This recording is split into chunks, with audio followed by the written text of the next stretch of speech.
오늘도 하나님의 은혜와 사랑이 저와 여러분 모두에게 넘치게 되시기를 예수님의 이름으로 축복드립니다. 오늘은 본문과 또 사무엘상 말씀 중심으로 사울과 다윗이라는 제목으로 함께 은혜를 나누겠습니다. 우리가 살다 보면 인생의 위기들을 자주 만나죠. 그런데 그 사람들이 이렇게 성장하고 점프하게 되는 것은 그 위기를 어떻게 기회로 잘 활용했느냐에 따라 달려있는 것을 우리는 경험하게 됩니다. 그래서 사람은 위기를 만났을 때, 어려운 일을 만났을 때 진짜 그 사람의 모습이 이렇게 나오게 되는 것이죠. 다윗은 인생의 많은 시간들을 이렇게 도망자의 그러한 삶으로 살았습니다. 수년간 10여 년 넘는 그 세월 동안을 도망자의 시기로 살았는데, 그런데 이 힘들고 어려웠던 시기, 이 위기의 순간들, 이것은 사실 다윗을 왕의 그릇으로 만들어가는 그러한 시간이기도 했습니다. 그런데 반면에 인생의 위기, 그 위기 속에서 그것을 잘 활용하지 못하고 또 망하게 되는 그런 사람들도 있습니다. 오늘 다윗과 사울의 삶을 보면은 그러한 이유들이 나와 있습니다. 왜 어떤 사람은 인생의 위기, 기회 속에서 망하고 어떤 사람은 그 기회 속에서 하나님의 어떤 일하여 가시는 것들을 이렇게 누려가게 되는가? 말씀을 함께 은혜를 나누도록 하겠습니다. 다윗이 블레셋과의 그 싸움 속에서 이스라엘 백성들이 이렇게 골리앗의 그 기세에 눌려 있던 그때 다윗이 등장해서 골리앗을 죽이게 되어지죠. 그래서 이 전쟁에서 다윗이 골리앗을 이기자 이스라엘이 승리하게 되고, 이 일로 인해서 다윗의 인기가 급상승하게 됩니다. 그러면서 사울의 죽인 자는 천천히요, 다윗의 죽인 자는 만만이로다. 그런데 이 말을 듣자 사울 왕이 기분이 굉장히 나빴습니다. 왜 다윗은 만만인데 나는 천천히냐? 그래서 사울 왕이 그때부터 다윗을 이렇게 좀 안 좋은 눈으로 이렇게 보기 시작하면서, 급기야는 그 악한 생각들은 내 안에 자꾸 이렇게 잘 일어나거든요. 빨리. 그래서 다윗이 앞에서 하프를 켜고 있으면 창을 들어서 근접거리에 있는 다윗을 향해서 창을 던졌습니다. 이 창을 3번을 던졌습니다. 다윗이 하나님의 은혜로 가까스로 살아났죠. 그리고 이제 다윗은 피난 생활을 하게 되는데, 이런 그 사울 왕의 모습을 보면은 처음에는 사울 왕이 하나님께서 보기에 굉장히 겸손했고 또 책임감이 있었고 그랬는데, 사울이 점점 왕이 되다 보니까 좀 이상한 모습으로, 악한 자의 모습으로 이렇게 변모되어져 갑니다. 그러다가 하나님께서 사울 왕에게 중요한 한 가지 임무를 주셨는, 사명을 주셨는데, 그것은 저 이스라엘 백성들을 출애굽할 때 그 뒤에서 이스라엘 백성들을 쳤던 그 아말렉 족속이 있거든요. 그것을 하나님께서 약 500년이 지나가지고 저 아말렉을 이제 진멸하라 그러셨어요. 그들에 대한 심판을 하나님께서 그때 행하신 것이죠. 그런데 사울은 그 아말렉과 짐승과 모든 사람들을 다 진멸하는 그 명령을 거절하고 불순종했습니다. 그래서 나중에 사무엘 선지자가 와가지고, 왜 이 짐승의 소리는 무엇입니까? 왜 아말렉의 모든 것들을 진멸하지 않았습니까? 그러자 사울 왕이 하는 말이, 내가 여호와께 제물로 드리려고 좋은 짐승들은 따로 빼놨습니다. 그러면서 사울은 또 말하기를, 내가 백성을 두려워하여서 저들이 짐승들을 살리자고 하니까 제가 그 말을 들었을 뿐입니다. 그러자 사무엘 선지자가 노하면서, 여호와께서 언제 제물 달라고 했습니까? 여호와께서 원하시는 것은 제사가 아닙니다. 그러면서 그 사울을 책망하게 되어지죠. 그 말씀이 사무엘상 15장 22절입니다. 우리 같이 읽어보겠습니다. 사무엘이 이르되 여호와께서 번제와 다른 제사를 그의 목소리를 청종하는 것을 좋아하심같이 좋아하시겠나이까. 순종이 제사보다 낫고 듣는 것이 순양의 기름보다 나으니. 아멘. 하나님께서 우리에게 원하시는 것이 있다는 겁니다. 하나님께서 우리에게 원하시는 것은 재물이 아니래요. 그 어떤 것을 하나님께서 우리에게 원하시는 것이 아니래요. 하나님께서 우리에게 원하시는 것은 하나님의 말씀에 대해서, 하나님의 말씀이 들려질 때 그 말씀 앞에 자세를 낮출 수 있는 것. 그래서 그 말씀을 즐겨 받는 것. 그 말씀 앞에 엎드릴 수 있는 것. 하나님이 우리에게 원하시는 것은 그것이래요. 하나님의 말씀에 대한 태도. 그래서 하나님의 뜻이라면 가던 길도 멈춰설 수 있겠는가?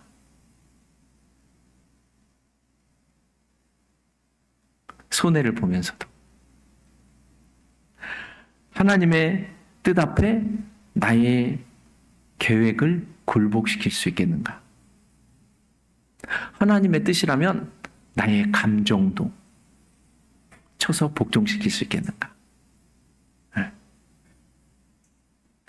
하나님은 오늘도 우리 삶에서 상황이 아니라, 사람들의 시선이 아니라 하나님의 말씀에 따라 우리가 반응하며 살기를 원하시는 것입니다.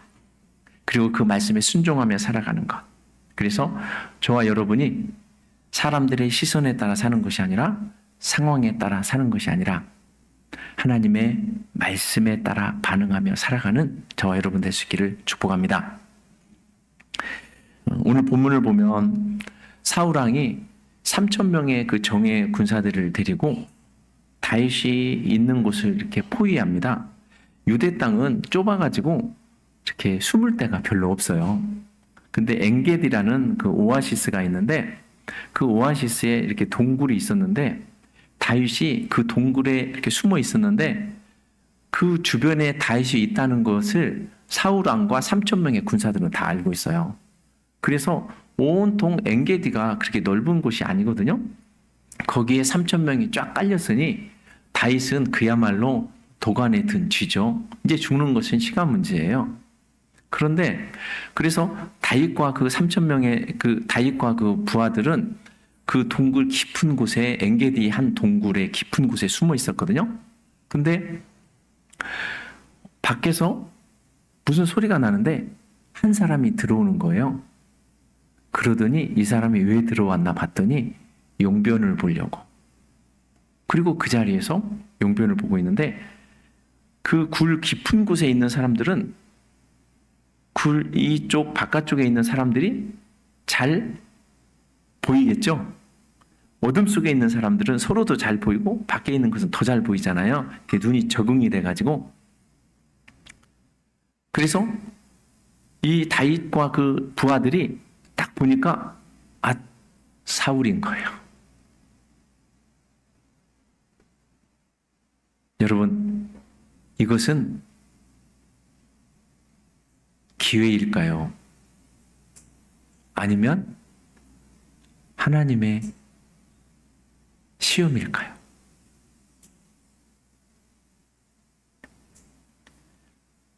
다윗의 부하들이 다윗에게 귓속말로 계속 하는 겁니다. 다윗이요, 하나님이 주신 절호의 기회입니다. 지금 끝내면 됩니다.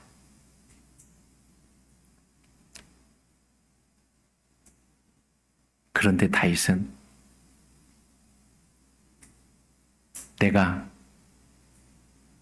기름 부음 받은 내 주를 치는 것은 안 된다. 여호와께서 금하신 것이다. 그렇게 하면서 부하들의 그 말을 거부했습니다. 우리 말씀 6절 말씀 같이 읽겠습니다.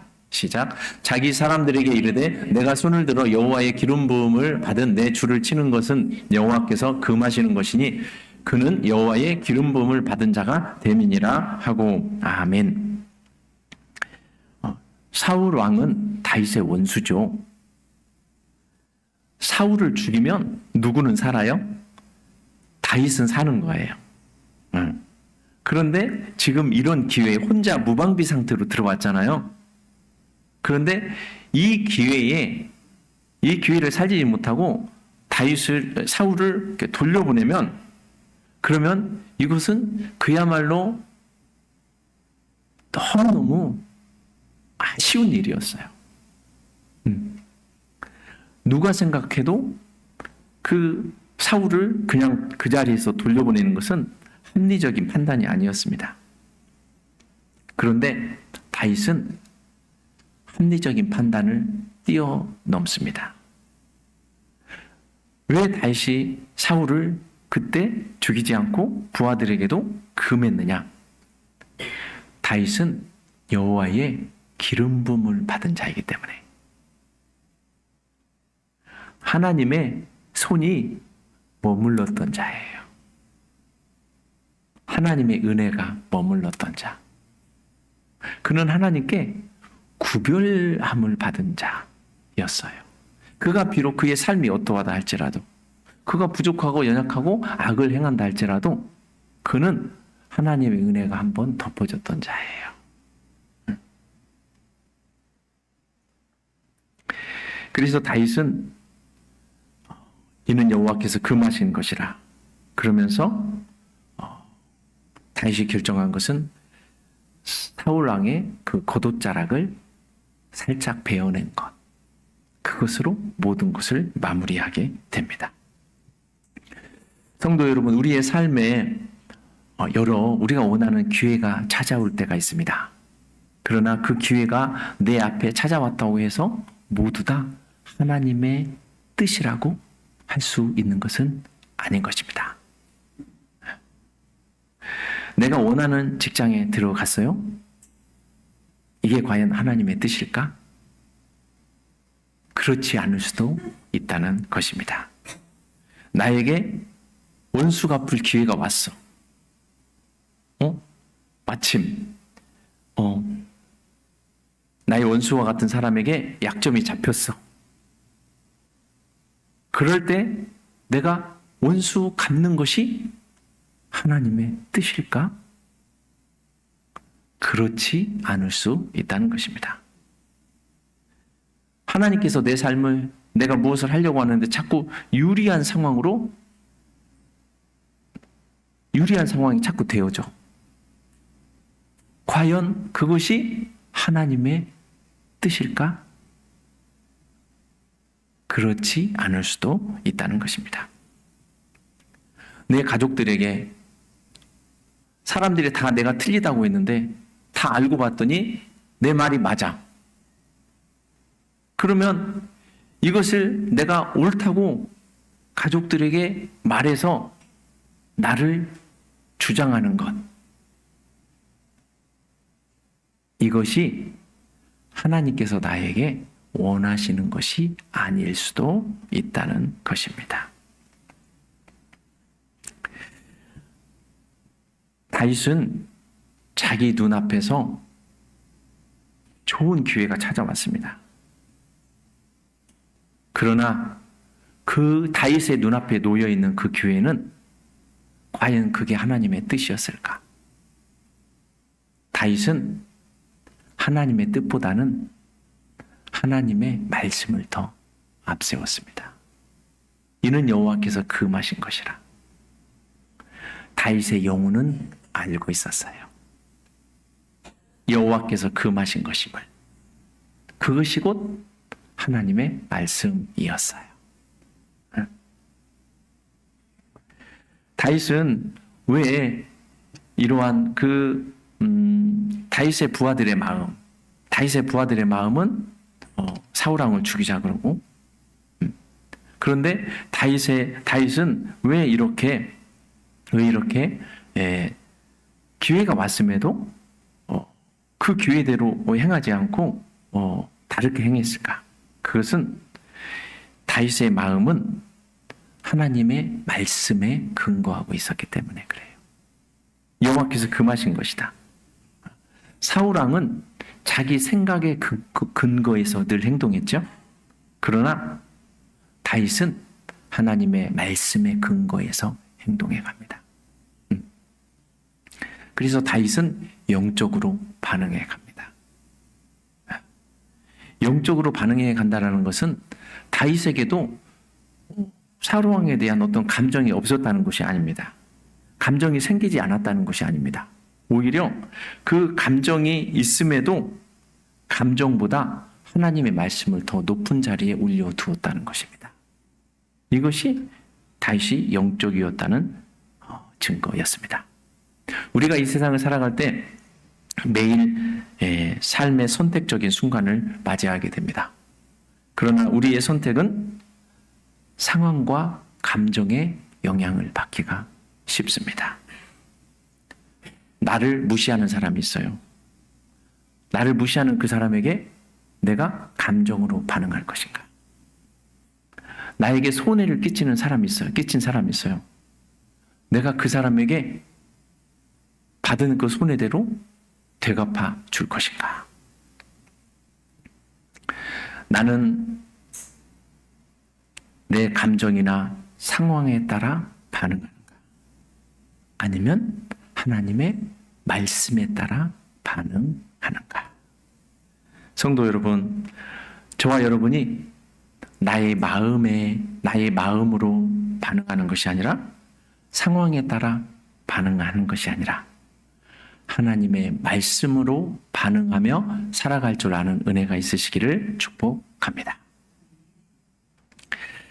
그렇다면 다윗이 이렇게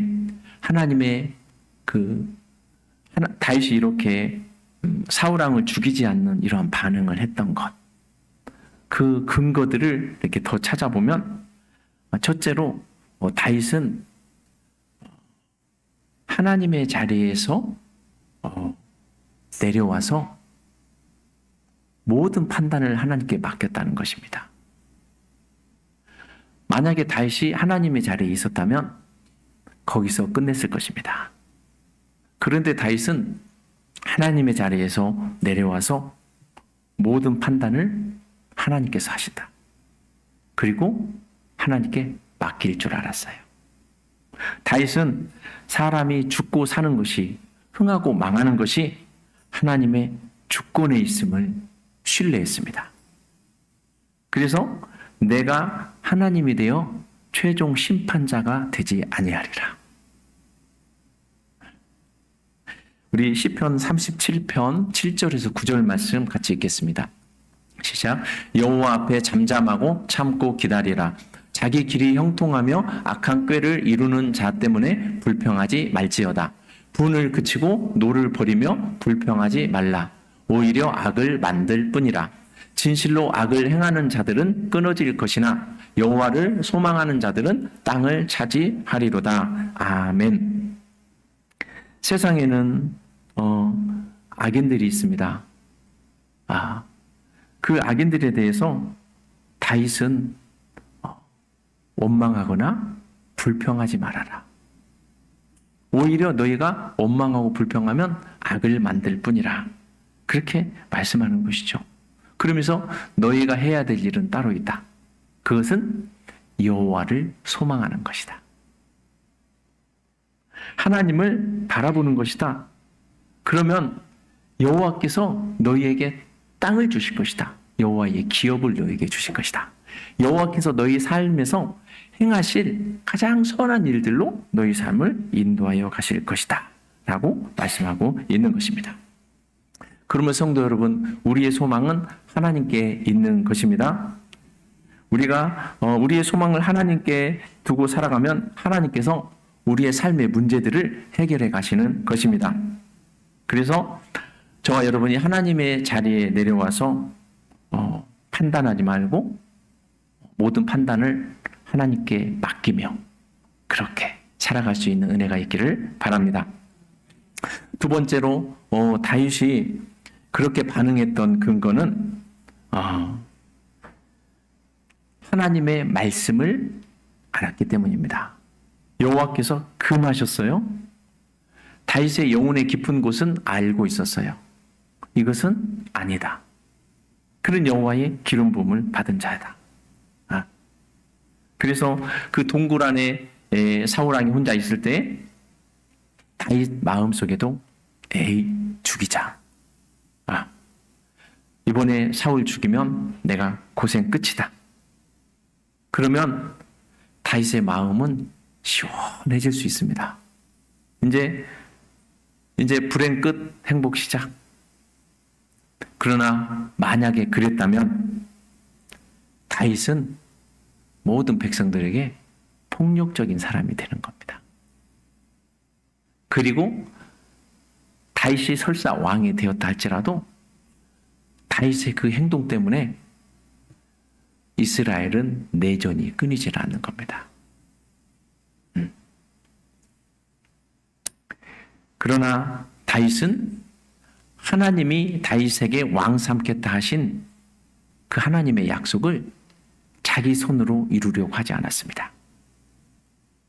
오히려 하나님께서 그 약속을 하셨다면 하나님께서 그것을 성취하실 것이고 하나님의 방법대로 하나님의 시간에 하나님께서 이루실 것을 다윗은 믿었던 것입니다.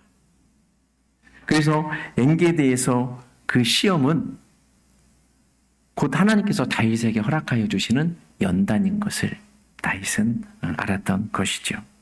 그래서 다윗은 이 광야를 거쳐가면서 하나님 앞에 더 겸손해져 가는 거예요. 더 자기 자신을, 자신의 그 생각, 자신의 주장, 자기가 원하는 것들을 자꾸 이렇게 꺾어내는 거예요. 깨뜨려 가는 거예요. 다윗은 이 고난의, 이 광야의 이 시간들을 통해서 이것들을 알아가게 되는 것이죠. 그러면서 더욱더 하나님만을 의지하게 만들어져 가는 것. 그러면서 다윗의 마음은 더 하나님께 내려가는 그러한 자신의 그 모습을 다윗이 또 깨닫게 되는 것이죠. 그러면서 다윗은 위기 때마다 하나님께 무릎 꿇으며 살아갑니다. 그럴 때 하나님께서는 다윗을 위로해 주시고 모든 문제를 해결해 주셨던 것입니다. 그래서 다윗이 이 모든 훈련을 다 마치게 되니까 나중에 이스라엘의 왕이 됩니다. 그리고 이스라엘 왕 중에서 가장 위대한 왕이 되는 것입니다. 그래서 하나님께서 다윗을 통해서 이루시고자 했던 모든 일들을 다 이루어 가셨던 것을 보게 됩니다. 오늘 말씀을 정리하면서 한 가지를 생각해 봅니다. 무엇이 사울을 사울로 만들었을까? 무엇이 다윗을 다윗으로 만들었을까? 사울은 늘 자기 생각을 앞세웠습니다. 상황을 앞세웠습니다. 그러나 다윗은 광야에서 훈련받으면서 하나님께 자기 자신을 굴복시켜가는 그러한 훈련을 계속하게 됩니다. 그러면서 다윗은 그 광야 속에서 만들어져 가는 겁니다. 왕의 그릇으로. 사울왕을 보면은 왕궁에 있다가 왕하다가 끝나는 겁니다. 그런데 다윗에게는 광야가 허락되어져 있습니다. 그 광야를 통해서 다윗은 하나님을 주인 삼고 만들어져 갔던 것입니다. 그러므로 사울을 사울되게 했던 것, 다윗을 다윗되게 했던 것은 결국에 그 광야가 다윗을 만들어 갔던 것을 보게 됩니다. 성도 여러분, 저와 여러분은 어떠세요? 여러분의 삶이 늘 왕궁과 같은 삶을 사세요? 왕궁에 있는 것과 같은? 아니면 인생 광야 학교가 늘 우리 삶에 이렇게 펼쳐져 있어요? 그렇다면 우리의 삶에 나는 광야 학교를 살아가고 있는 사람이구나.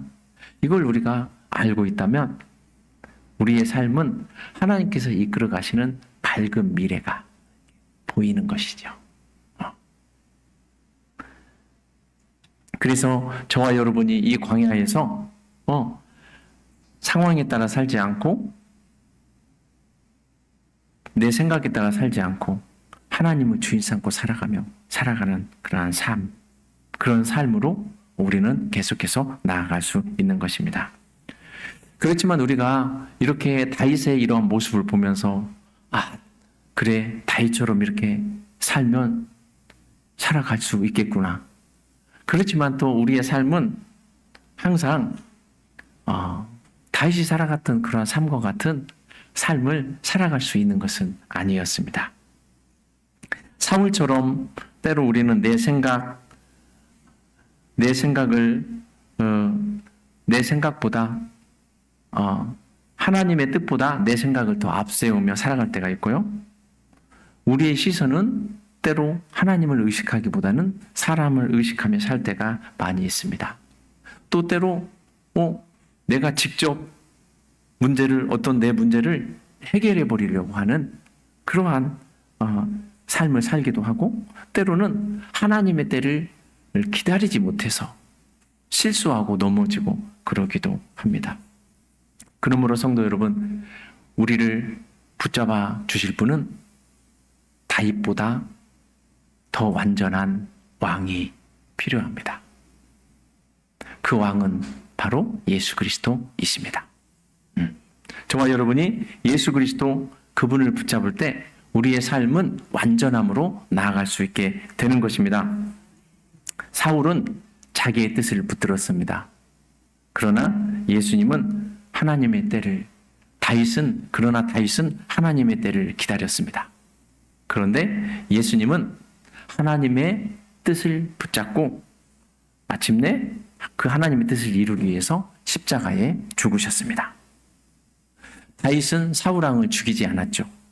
그러나 예수님은 자기 자신을 예수님을 죽이려고 하는 그 사람들을 하나님의 뜻에 맡기면서 십자가를 향하여서 당당히 나아갔던 것을 보게 됩니다. 그러므로 저와 여러분이 바라볼 분은 예수 그리스도이신 것입니다.